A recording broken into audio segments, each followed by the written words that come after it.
Rozpočet na rok 2011 sa podarilo schváliť na tretí pokus. Je to úspech hlavne Popračanov, pretože rozpočtové provizorium nevyhovuje nikomu.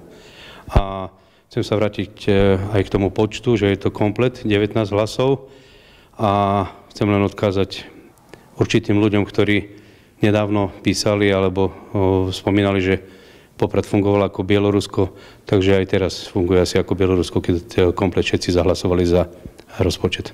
Pondelkovému schváleniu pomohlo stretnutie, ktoré minulý týždeň zvolal primátor mesta Poprad Anton Danko. Áno, ja som si uvedomil, že viac menej toto štvrtkové mimoriadne zastupiteľstvo naozaj nedopadlo tak, ani ako si to oni predstavovali, tí, ktorí boli proti. Ja som to videl na nich, že viac menej ani oni neboli spokojní, ako to dopadlo.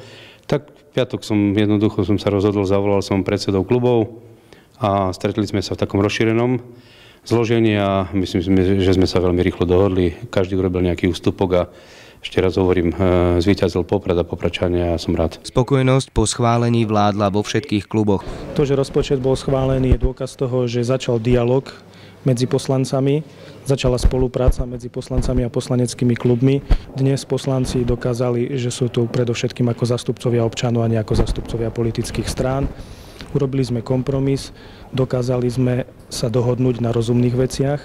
Tak myslím, že došlo naozaj ku vzájomnej dohode všetkých poslaneckých klubov a vedenia mesta na spoločnom rokovaní v piatok. Jasné, že sme museli pristúpiť ku kompromisu, ale politika komunálna je o kompromisu, o tom, že sa jednoducho tí kluby medzi sebou dokážu dohodnúť. Ja stále tvrdím, že mestské zastupiteľstvo nemôže mať výraznú politickú farbu, pretože ani problémy v meste nie sú politicky zafarbené. Najväčším problémom pri predošlých schvaľovaniach boli dotácie pre športové kluby. Otázkou bolo, koľko peňazí a odkiaľ. Naše požiadavky, aby kapitálové výdavky na rekonštrukciu škôl, škôlok, domova dôchodcov, aby boli nedotknuté, táto požiadavka bola akceptovaná v celom rozsahu. Peniaze pre športové kluby sa prerozdelia z kapitoly, ktorá bola určená pre prioritné športy. To znamená 448 000 eur, aby sa prerozdelilo rovnakým spôsobom pre každý klub. Mesto vykrie 1/3 z rozpočtu každého športového klubu. Hokej ako celok